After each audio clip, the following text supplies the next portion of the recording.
ಶಾರದಾ ಅಡುಗೆ ಮನೆಗೆ ಎಲ್ಲರಿಗೂ ಸ್ವಾಗತ. ಇಂದು ನಾವು ರುಚಿಕರವಾಗಿ ಮಾವಿನಕಾಯಿ ಗುಳಂ ಮಾಡೋಣ.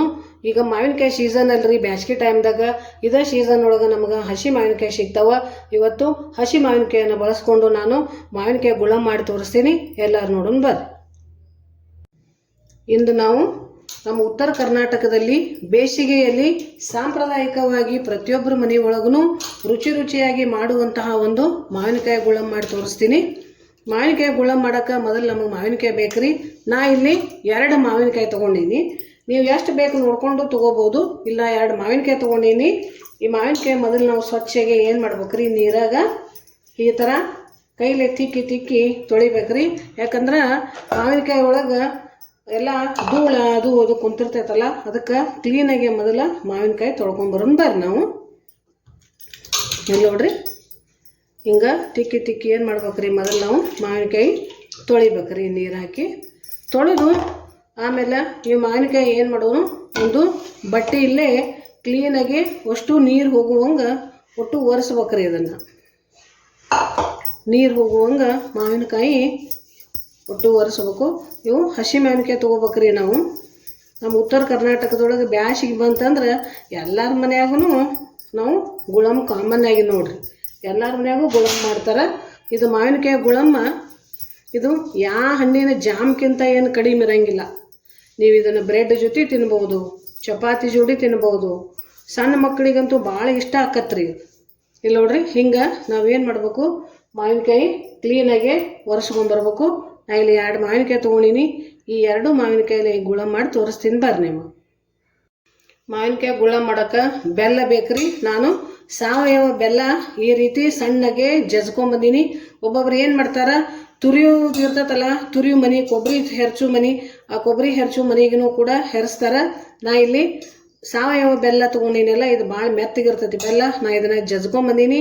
ಈಗ ನಾವು ಮೊದಲ ಮಾವಿನಕಾಯಿ ತುರಿದು ಆಮೇಲೆ ಆ ಮಾವಿನಕಾಯಿ ತುರಿದಿದ್ದು ಮಾವಿನಕಾಯಿ ಎಷ್ಟು ಪ್ರಮಾಣ ಆಕತಿ ನೋಡಿಕೊಂಡು ಅಟ್ಟು ಬೆಲ್ಲ ಹಾಕೋಬೇಕ್ರಿ.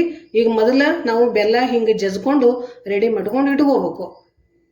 ಈಗ ನಾವು ಮಾವಿನಕಾಯಿ ತೊಳೆದಿದ್ದೀವಲ್ರಿ, ಇದೇಗ ಮೊದಲು ಏನು ಮಾಡಬೇಕು, ಇದನ್ನು ಮಾವಿನಕಾಯಿದು ಮೊದಲ ಇದನ್ನು ಮ್ಯಾಗಿಂದು ತುಂಬ ತೆಗಿಬೇಕು. ಹಿಂಗೆ ತುಂಬ ತೆಗೆದು ಈಗ ನಾವೇನು ಮಾಡ್ಬೇಕ್ರಿ, ಇದನ್ನು ಮಾವಿನಕಾಯಿದು ಸಿಪ್ಪಿ ಎಲ್ಲ ಈಗ ಹೆರ್ಚ್ಕೊಂಬರೋಣ.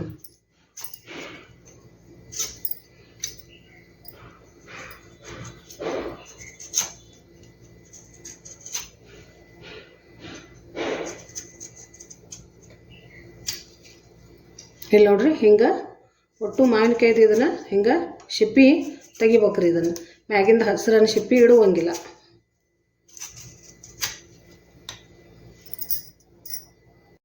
ಈಗ ನೋಡ್ರಿ, ನಾವು 2 ಮಾವಿನಕಾಯಿ ಮ್ಯಾಗಿಂದು ಒಟ್ಟು ಸಿಪ್ಪಿ ತೆಗೆದು ಹೆಂಗೆ ಬೆಳ್ಳಗಾಗೈತೆ ನೋಡ್ರಿ. ಹಿಂಗೆ ಮಾವಿನಕಾಯಿ ನೀವು 2 ತೊಗೊಂಡ್ರೆ 4 ತೊಗೊಂಡ್ರೆ ನೀವು ಎಷ್ಟು ಮಾವಿನಕಾಯಿ ತೊಗೋತೀರಿ ಅದನ್ನು ಮ್ಯಾಗಿನ ಸಿಪ್ಪಿ ಹಿಂಗೆ ತೆಗಿಬೇಕು. ಈಗ ಸಿಪ್ಪಿ ತೆಗೆದಿದ್ದು ಮಾವಿನಕಾಯಿ ನಾವು ಏನು ಮಾಡ್ಬೇಕ್ರಿ, ಕೊಬ್ಬರಿ ಹೆರ್ಚು ಮನೆಗೆ ಹೆರ್ಚಬೇಕು. ಈಗ ನಾನು ಹೆರಿಸ್ತೀನಿ. ಇಲ್ಲಿ ನೋಡ್ರಿ, ಈಗ ನಮ್ಮ ಕಡೆ ಇಂಥದೈತಿ ಕೊಬ್ಬರಿ ಹೆರ್ಚೋದು. ಇದಕ್ಕೆ ನಾನು ಈಗ ಹೆರಿಸ್ತೀನಿ.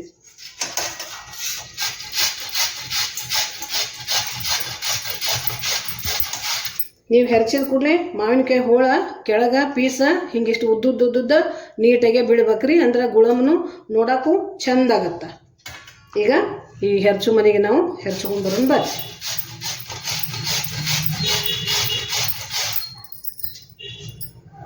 ಇಲ್ಲಿ ನೋಡ್ರಿ, ಹಿಂಗೆ ನೀಟಾಗೆ ಉದ್ದುದ್ದು ಬರ್ಬೇಕ್ರಿ. ನಾವು ಹೆರ್ಚಿದ್ದು ಮಾವಿನಕಾಯಿ ಹಿಂಗೆ ಎಸಳು ಬೀಳ್ಬೇಕಿದು. ಒಟ್ಟು 2 ಮಾವಿನಕಾಯಿ ನಾವು ಹಿಂಗೆ ಹೆರ್ಚ್ಕೊಂಡು ಬರೋಣ್ರಿ. ಈಗ ನೋಡ್ರಿ, ನಾವು ಮಾವಿನಕಾಯಿ ಹೆರ್ಚು ಮನೆಗೆ ಹೆರ್ಸಾಕತ್ತೀವಲ್ಲ, ಇಷ್ಟು ಚಂದ ಎಸಳು ಬೀಳಾತೈತಿ ನೋಡ್ರಿ. ಹಿಂಗೆ ನಾವು 2 ಮಾವಿನಕಾಯಿ ಹಿಂಗೆ ಹೆರ್ಸೋಣಂತ ನೋಡ್ರಿ. ನಾವು 2 ಮಾವಿನಕಾಯಿ ತೊಗೊಂಡಿದ್ದೀವಲ್ಲ, 2 ಮಾವಿನಕಾಯ್ದು ಇಷ್ಟು ನಮಗೆ ತುರಿ ಬಂದೈತಿ ನೋಡ್ರಿ. ಮಾವಿನ ತುರಿ ಇಷ್ಟು ಬಂದೈತಿ. ಈಗ ಇದನ್ನು ನಾವು ಏನು ಮಾಡಬೇಕು, ಮಾವಿನಕಾಯಿ ಸ್ವಲ್ಪ ಹುಳಿ ಮ್ಯಾಗ ತೊಗೊಂಡಿರ್ತೀವಲ್ಲ, ಹುಳಿ ಮೇಲೆ ತೊಗೊಂಡ್ರೆ ಗುಳಮ್ಮ ಟೇಸ್ಟ್ ಆಗುತ್ತೆ. ಅದಕ್ಕೆ ಭಾಳ ಕೆಲವೊಬ್ಬರಿಗೆ ಹುಳಿ ಇಷ್ಟ ಆಗೋದಿಲ್ಲ, ಕೆಲವೊಬ್ಬರಿಗೆ ಹುಳಿ ಇಷ್ಟ ಆಗಿರ್ತೈತಿ. ಯಾರಿಗೆ ಹುಳಿ ಇಷ್ಟ ಆಗೋದಿಲ್ಲ ಅವ್ರು ಏನು ಮಾಡಬೇಕು, ಸ್ವಲ್ಪ ಇದನ್ನು ಹಿಂಡಿ ಇದನ್ನು ಹುಳಿ ತಕ್ಕೋಬೇಕು. ಬೇಡಪ್ಪ ನಾವು ಹಿಂಗೆ ಮಾಡ್ಕೋತೀವಿ ಅಂದ್ರೆ ಹುಳಿ ತೆಗಿಲಾರ್ದ ಹಂಗನೂ ಮಾಡ್ಕೋಬೋದು. ನಾನು ಮಾವಿನಕಾಯಿ ಸ್ವಲ್ಪ ಹುಳಿ ಇತ್ತದನ್ನು ತಿಂದು ನೋಡೀನಿ. ಅದಕ್ಕೆ ಒಂಚೂರು ಮಾವಿನಕಾಯಿ ಹಿಂಗೆ ಸ್ವಲ್ಪ ಹಿಂಡಿ ನಾ ಏನು ಮಾಡ್ತೀನಿ ರೀ, ಇದನ್ನು ಹುಳಿ ತೆಗಿತೀನಿ. ಇದರದ್ದು ಹುಳಿ ತೆಗೆದು ಮತ್ತೊಂದು ಪಾತ್ರೆಗೆ ನಾನು ಹಾಕೋತೀನಿ. ಹಿಂಗೆ ಒಂದು ಸ್ವಲ್ಪ ಹಿಂಗೆ ಕೈಲೇ ಒತ್ತಿ ಹಿಂಗೆ ಕೈಲೇ ಪ್ರೆಸ್ ಮಾಡಿ ತೆಗೆದುಬಿಟ್ರೆ ಆತ್ರಿ, ಅದು ಅಷ್ಟು ಹುಳಿ ಬಂದುಬಿಡ್ತೈತಿ. ಇಷ್ಟ ಹುಳಿ ತೆಗೆದು ನಾವು ಮತ್ತೊಂದು ಪಾತ್ರೆಗೆ ಹಾಕೊಂಡ್ಬಿಡೋಣಂತ. ಹಾಕ್ಕೊಂಡು ಇದು ಮತ್ತು ಮಾವಿನಕಾಯಿ ಎಷ್ಟು ಮಾವಿನಕಾಯಿ ತುರಿದಿದ್ದಿದೆ ತುರಿ ಎಷ್ಟು ಪ್ರಮಾಣ ಐತಿ ಅಷ್ಟು ಪ್ರಮಾಣಕ್ಕೆ ನಾವು ಏನು ಮಾಡಬೇಕು ಮತ್ತು ಬೆಲ್ಲ ಹಾಕೋಬೇಕಾಕತಿ. ಅದಕ್ಕೆ ಈಗ ಇದನ್ನು ನಾ ಹುಳಿ ತೆಗ್ದೀನಿ. ಈಗ ಇದು ಎಷ್ಟು ಕಪ್ ಆಕತಿ ಅದನ್ನು ಲೆಕ್ಕ ಮಾಡಿಕೊಂಡು ಇದ್ರೊಳಗೆ ನಾ ಏನು ಮಾಡ್ತೀನಿ ರೀ, ಈಗ ಜಜ್ಕೊಂಡು ಇಟ್ಕೊಂಡಿದ್ನೆಲ್ಲ ಅದನ್ನು ಬೆಲ್ಲ ಹಾಕ್ಕೊತೀನಿ. ಈಗ ನಾವು ಇದೀಗ ಮಾವಿನಕಾಯಿ ತುರಿದಿದ್ದು ರಸ ತೆಗ್ದೀವಲ್ರಿ, ನೋಡಿರಿ ಇಷ್ಟು ನಮಗೆ ಮಾವಿನಕಾಯಿದಾಗಿಂದು ಹುಳಿ ಬಂದೈತಿ. ಭಾಳ ಪ್ರೆಸ್ ಮಾಡಿ ತೆಗಿಬೇಡ್ರಿ, ಯಾಕಂದ್ರೆ ಎಲ್ಲ ಹುಳಿ ಹೊರಗೆ ಬಂತಂದ ಟೇಸ್ಟ್ ಆಗೋದಿಲ್ಲ. ಅದು ಗುಳಮ ಸ್ವಲ್ಪ ಒತ್ತಿ ತೆಗಿಬೇಕು. ಇಷ್ಟು ರಸ ಬಂದೈತಿ, ಇದನ್ನು ಸೈಡಿಗೆ ಇಟ್ಕೋತೀನಿ. ಈಗ ಇದೇನು ನಾನು ತುರಿ ಇದೇ ಹೆರ್ಚ್ಕೊಂಡಿದ್ನೆಲ್ಲ ಇದು ಎಷ್ಟು ಅಳತಿ ಆಕತಿ ನೋಡಿಕೊಂಡು ಅಷ್ಟು ನಾವು ಏನು ಮಾಡ್ಬೇಕ್ರಿ, ಬೆಲ್ಲ ಹಾಕೋಬೇಕು. ನಾವು ಏನು ಮಾಡ್ಬೇಕೀಗ ಒಂದು ಕಪ್ಪಿಲೆ ಇದನ್ನು ಅಳತಿ ಮಾಡೋಣಂತ.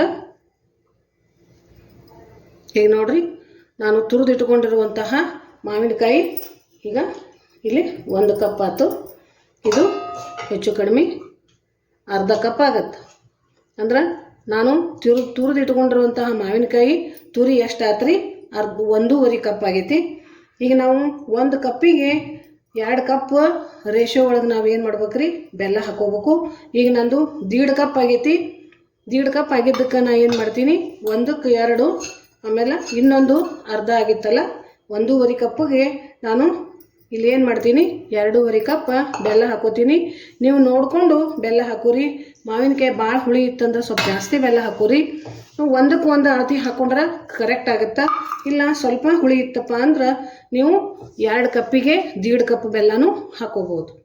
ನಾ ಇಲ್ಲಿ 1.5 ಕಪ್ ನಂದು ಈ ಮಾವಿನಕಾಯಿ ತುರಿ 1.5 ಕಪ್ ಆಗೈತಲ್ಲ, ನಾ ಇಲ್ಲಿ ಏನು ಮಾಡ್ತೀನಿ ರೀ, 2 ಕಪ್ ಬೆಲ್ಲ ಹಾಕೋತೀನಿ.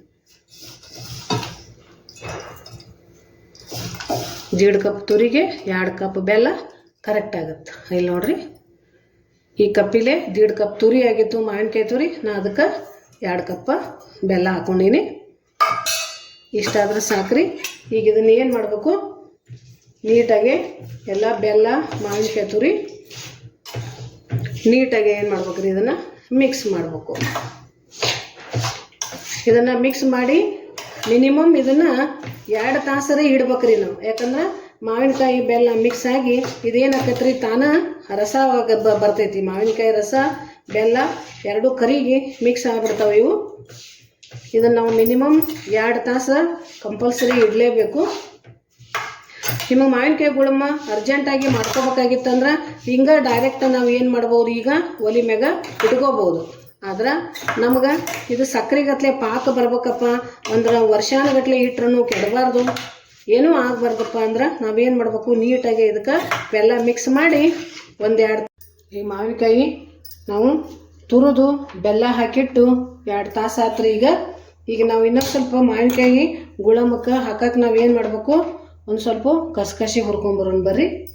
ಈಗ ಒಂದು ಸಣ್ಣ ಪಾತ್ರೆ ಒಳಗೆ ನಾ ಕಸಕಸಿ ಹಾಕಿನಿ.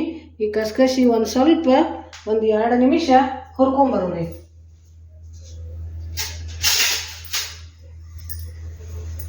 ಒಂದು 2 ನಿಮಿಷ ರೀ ಕಸಕಸಿ ಹುರಿನಂತ ಸ್ವಲ್ಪ ಕಲರ್ ಚೇಂಜ್ ಆಗಲ್ರಿ ಇವು.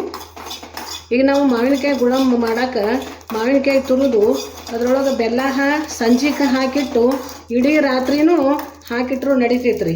ಈಗ ನೋಡ್ರಿ, ನಮ್ಮ ಕಸಕಸಿ ಚುಟ್ಟಿಪಟ್ಟಿ ಏನಾಗ್ತಾವೆ ಸಾಕ್ರಿ. ಇಷ್ಟ ಭಾಳ ಹುರಿದ್ರೆ ಮತ್ತವು ಕರಿ ಆಗಿಬಿಡ್ತಾವೆ. ಇಷ್ಟ ಆದ್ರೆ ಸಾಕು. ಈಗ ಇದನ್ನು ತೆಗೆದುಬಿಡೋಣ.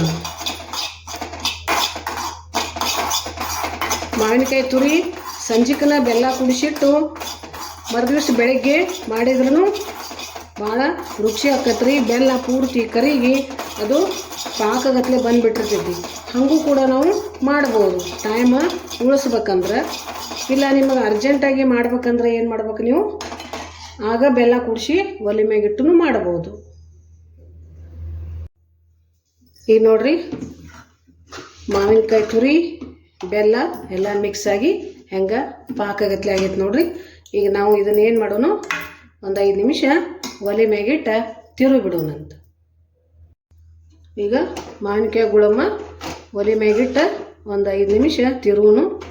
ಇದು ಇನ್ನೊಂದು ಚೂರ ಬೆಲ್ಲ ಮಾವಿನಕಾಯಿ ತುರಿ ಎಲ್ಲ ಮಿಕ್ಸ್ ಆಗಲ್ರಿ. ಉರಿ ಜೋರು ಇಡಬೇಡ್ರಿ, ಮೀಡಿಯಮ್ ಉರಿ ಒಳಗೆ ಇಟ್ಕೊಂಡು ಇದು ನಾವು ಮಿಕ್ಸ್ ಮಾಡ್ಕೊತ ಬರಬೇಕು. ಇದನ್ನು ಬಾಳೋ ತನಕನೂ ಇಡುವಂಗಿಲ್ಲ ರೀ. ಬಾಳೋ ತನಕ ಇಟ್ಟರೆ ಏನಾಗ್ಬಿಡ್ತೈತಿ, ಇದು ಮತ್ತು ಭಾಳ ಗಟ್ಟಿ ಆತಂದ್ರೆ ಆಮೇಲೆ ಆರಿದ ಕೂಡಲೇ ಇನ್ನೂ ಗಟ್ಟಿಯಾಗಿ ರಬ್ಬದ ಗತ್ಲೆ ಆಗಿಬಿಡ್ತೈತಿ, ತಿನ್ನೋಕೆ ಬರೋದಿಲ್ಲ. ಅದಕ್ಕೆ ಇದು ಸ್ವಲ್ಪ ಕರಿಗಿ ಬೆಲ್ಲ ಮಾವಿನಕಾಯಿ ತುರಿ ಮಿಕ್ಸ್ ಆಗುತ್ತಾಕ ಒಂದು ಸ್ವಲ್ಪ ಕೈ ಆಡಿಸ್ಬಿಡೋಣ್ರಿ. ಈಗ ನೋಡ್ರಿ ಇದು ಕುದಿಯಾಗತ್ತಲ್ಲ. ಈಗ ನೀರು ಗುಳಮ ನಮಗೆ ಕಾಣಿಸಾಕತ್ತೈತಿ, ಮಾವಿನಕಾಯಿ ರಸ ಬೆಲ್ಲ ಹಿಂಗೆ ಮಿಕ್ಸ್ ಆಗಾಕತ್ತೈತ್ರಿ. ಈಗ ನಾವು ಇದಕ್ಕೆ ಇನ್ನೂ ಉಪ್ಪು ಹಾಕಿಲ್ಲ, ಒಂದು ಸ್ವಲ್ಪ ರುಚಿಗೆ ಒಂದು ಸ್ವಲ್ಪ ಉಪ್ಪು ಹಾಕೋಣ. ಇದಿಷ್ಟು ಉಪ್ಪು ಹಾಕ್ತೀನಿ ನಾನು. ಉಪ್ಪು ಹಾಕ್ಲಿಕ್ಕಂದ್ರೆ ಯಾವುದು ರುಚಿ ಬರಂಗಿಲ್ಲಲ್ರಿ. ನೋಡ್ರಿ ಈಗ ಇದು ನಿಮ್ಗೆ ಇಷ್ಟು ನೀರು ಅನ್ಸಾಕತ್ತಲ್ಲ, ಆರಿದ ಕೂಡಲೇ ಇದು ಏನಾಕತಿ ಇನ್ನೂ ಗಟ್ಟಿ ಆಗ್ಬಿಡ್ತೈತೆ ರೀ. ಅದಕ್ಕೆ ಇನ್ನೊಂದು 2 ನಿಮಿಷ ನಾವು ಇದನ್ನು ತಿರುವಿ ಬಿಡೋಣಂತ. ತಿರುವಿ ಇದ್ರೊಳಗೆ ಏಲಕ್ಕಿ ಪುಡಿ ಆಮೇಲೆ ಇದೇ ಏನು ಹುರ್ಕೊಂಡಿದ್ದೀವಲ್ರಿ ಕಸ್ಕಸಿ ಹಾಕಿ ರೆಡಿ ಮಾಡಿಬಿಟ್ರೆ ಮುಗೀತು ರೀ. ಮಾವಿನಕಾಯಿ ಗುಳಮ್ಮ ತಿನ್ನೋಕೆ ರೆಡಿ ಆಗುತ್ತೆ. ಇದನ್ನು ಸಣ್ಣ ಮಕ್ಕಳ ಡಬ್ಬಿಗೆ ನಾವು ಏನು ಮಾಡ್ಬೋದು, ಚಪಾತಿ ಜೋಡಿ ಹಚ್ಕೊಡ್ಬೋದು, ಬ್ರೆಡ್ ಜೊತೆ ಹಚ್ಕೊಡ್ಬೋದು. ಇದನ್ನು ನೀವು ಏರ್ ಟೈಟ್ ಕಂಟೈನರ್ ಒಳಗೆ ಅಂದ್ರೆ ಗಾಳಿ ಆಡಲಾರ್ದು ಒಂದು ಡಬ್ಬ್ಯಾಗ ಹಾಕಿ ಇಟ್ಟರೆ ನೀವು ವರ್ಷ ಪೂರ್ತಿ ತಿನ್ಬೋದು, ಏನೂ ಕೆಡೋದಿಲ್ಲ, ಏನೂ ಆಗೋದಿಲ್ಲ. ಅದಕ್ಕೆ ನಾವು ನೀರು ಹಚ್ಚಿರೋದಿಲ್ಲಲ್ರಿ ಒಟ್ಟು, ಅದಕ್ಕೆ ಏನೂ ಆಗೋದಿಲ್ಲ. ಇಲ್ಲಿ ನೋಡ್ರಿ ಎಷ್ಟು ಗಟ್ಟಿ ಹಾಕೋತ ಬಂತೀಗ ನಮಗೂ ಬೆಲ್ಲದ ಪಾಕ ಗಟ್ಟಿಯಾಗತ್ತೈತಿ.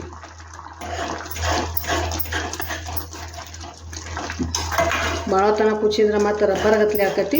ಅದಕ್ಕೆ ನೋಡ್ರಿ ಇಷ್ಟಾದ್ರೆ ಸಾಕ್ರಿ, ಪರ್ಫೆಕ್ಟ್ ನಮ್ಮ ಮಾವಿನಕಾಯಿ ಗುಳಮ್ಮ ರೆಡಿ ಆಯ್ತು. ಈಗ ನಾ ಇದಕ್ಕೆ ಏನು ಮಾಡ್ತೀನಿ, ಒಂದು 4 ಏಲಕ್ಕಿ ಸಕ್ಕರೆ ಜೊತೆ ಪೌಡ್ರ್ ಮಾಡ್ಕೊಂಬಂದಿದ್ದೆ, ಏಲಕ್ಕಿ ಹಾಕ್ತೀನಿ. ಏಲಕ್ಕಿ ಘಮ ತಿನ್ನುವಾಗ ಬಾಯಿಗೆ ಬಂತಂದ್ರೆ ಭಾಳ ಟೇಸ್ಟ್ ಆಗುತ್ತೆ ರೀ ಇದು. ಈಗ ಪಲ್ಯ ತಿಂದು ಬೇಸರಾದಾಗ ಇಂಥ ಗುಳಮ್ಮ ಬ್ಯಾಸಿಗೆ ಟೈಮ್ದಾಗ ಒಂದು ಸ್ವಲ್ಪ ಹುಳಿ ಸಿಹಿ ಊಟ ಹೋಗೈತ್ರಿ. 1-2 ಚಪಾತಿ ಹೆಚ್ಚಿಗೆ ತಿಂತೀವಿ, ಅದಕ್ಕೆ ಈ ಥರ ಮಾಡ್ಕೊಂಡು ತಿಂದ್ರೆ ಹೊಟ್ಟೆನೂ ತುಂಬತೈತಿ. ಈಗ ನಾವು ಕಸ್ಕಸಿ ಹುರ್ಕೊಂಬಂದಿದ್ದೀವಲ್ರಿ, ಅಷ್ಟು ಕಸ್ಕಸಿ ಹಾಕ್ತೀನಿ. ಈಗ ಏಲಕ್ಕಿ ಕಸ್ಕಸಿ ಹಾಕಿ ಭಾಳ ತನಕ ಕುದಿಸುವಂಗಿಲ್ಲ ರೀ. ಇದನ್ನು ಈಗ ಬಂದ್ ಮಾಡಿಬಿಡೋಣಂತ.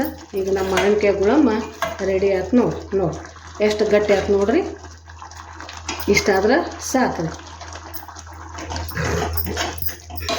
ಈಗ ನೋಡ್ರಿ ಮಾವಿನಕಾಯಿ ಗುಳಮ್ಮ ನಮ್ಮದು ತಿನ್ನೋಕೆ ರೆಡಿ ಆಯ್ತು. ಇವತ್ತಿನ ನನ್ನ ಈ ವಿಡಿಯೋ ಯಾರ್ಯಾರಿಗೆ ಇಷ್ಟ ಆಗೈತಿ ಅವರು ದಯವಿಟ್ಟು ಲೈಕ್ ಮಾಡಿರಿ, ನಿಮ್ಮ ಸ್ನೇಹಿತರಿಗೆ ಫ್ರೆಂಡ್ಸಿಗೆ ಪರಿಚಯದವ್ರಿಗೆ ಎಲ್ಲರಿಗೂ ಶೇರ್ ಮಾಡಿರಿ. ದಯವಿಟ್ಟು ನನ್ನ ವಿಡಿಯೋ ಸಬ್ಸ್ಕ್ರೈಬ್ ಮಾಡಿರಿ. ಇನ್ನು ನಿಮಗೇನಾದರೂ ಬೇರೆ ವಿಡಿಯೋ ಬೇಕಾಗಿದ್ವಪ್ಪ ಅಂದ್ರೆ ನನಗೆ ಕಮೆಂಟ್ ಮಾಡಿ ತಿಳಿಸ್ರಿ. ಎಲ್ಲರಿಗೂ ಧನ್ಯವಾದಗಳು.